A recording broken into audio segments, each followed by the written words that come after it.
तुमको एक aesthetic physique build करनी है, तुमको एक एस्थेटिक बॉडी बिल्डर के लेवल की बॉडी बनानी है। अब होता क्या है कि तुम ये सोच लेते हो, फिर तुम ये सोचते हो कि मैं दिन में 2 बार वर्कआउट करूँगा, सुबह शाम रोज़ वर्कआउट करूँगा, इतने दिन तक वर्कआउट करूँगा, 3 महीने 2 महीने कर लूँगा, मेरी इस लेवल की फिजिक आराम से बिल्ड हो जाएगी। तब होता क्या है कि तुम 1 हफ्ते तक ये रूटीन आराम से फॉलो करते हो, उसके बाद फिर तुम्हारी हल्की फुल्की मसल बिल्ड होती है। पर ये सब स्टार्ट करने से पहले जो रिज़ल्ट तुमने इमेजिन करा था वो रिज़ल्ट तुम्हारा नहीं आ पाता है, और ये सब होने के कारण तुम वर्कआउट क्विट कर देते हो।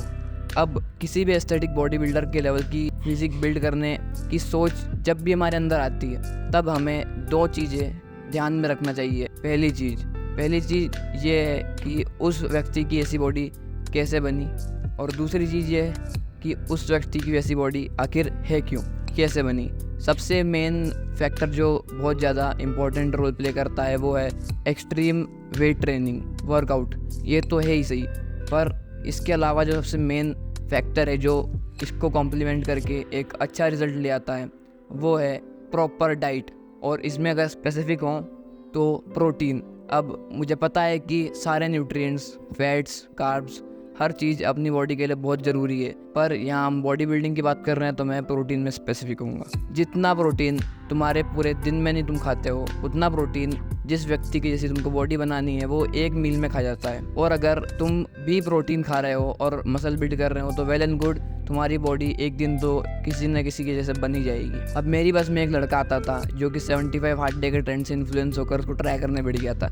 अब हुआ क्या कि उसने वर्कआउट तो कर लिया थोड़ा बहुत, पर जब प्रोटीन की बारी आई, जब डाइट की बारी आई, जब प्रॉपर न्यूट्रिशन की बारी आई, उसके मसल को रिपेयर करने की बारी आई, तो वो उसमें हक दिया।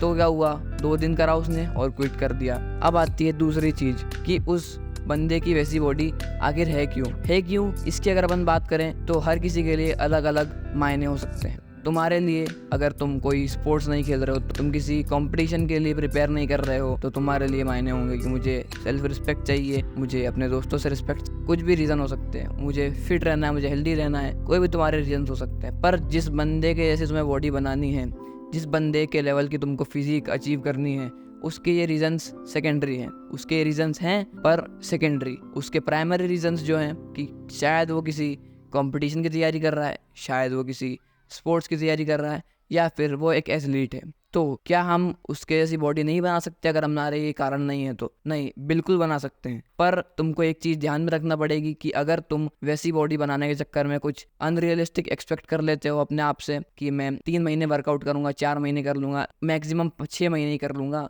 तब तो मेरी फिजिक बनी जाएगी ना। तो तुम्हारी प्रोबेबली फिजिक वैसी सेम टू सेम ना बने, क्योंकि जिस बंदे के जैसा तुम्हें फिजिक अचीव करना है उसे वैसी फिजिक बिल्ड करने के लिए कई साल, यहाँ तक कि 3-3, 4-4 साल तक लग जाते हैं ऐसी फिजिक को अचीव करने में। तो मेरे कहने का मतलब है कि कोई भी अनरियलिस्टिक एक्सपेक्टेशन किसी भी फील्ड में, बॉडी बिल्डिंग तो ठीक है, पर किसी भी फील्ड में ना रखें तो ये बहुत अच्छा रहेगा।